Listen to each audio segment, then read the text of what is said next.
ఈ శ్లోకం పరమ పవిత్రం, జ్ఞాపకం పెట్టుకోండి. శంకరాచార్యుల వారు జాతీయందు కృపత్యేత మనకిచ్చారు.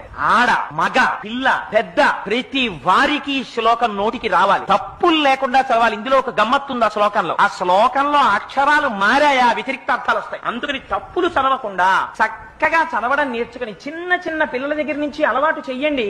స్నానం చెయ్యగానే ఒక్కసారి అమ్మవారి దగ్గరికి వెళ్ళి ఆ కట్టుకున్న తువ్వాలతోటో అందులో బాలవ భక్తికి అమ్మవారు పొంగిపోతుంది. కూర్చుని అమ్మా చరజ్యోత్స్న శుద్ధాం శశియుత జటాజూటమకుటాం వరత్రా సత్రాన స్ఫటిక ఘుటికా పుస్తకరాం సకృన్నత్వా నత్వా కథమివ సతాం సన్నిదదతే మధుక్షీరద్రాక్షా మధురి మధురీణా ఫణితయః అని రోజు అది చదవడం నేర్పండి. మీరు 1,000,000 రూపాయలు ఇచ్చినప్పుడు మీ మనవడిని రక్షించుకున్న కన్నా ఈ ఒక్క శ్లోకాన్ని మీ మనవడికి మీరు నేర్పారా, వాడి జీవితాన్ని అంతటిని మీరు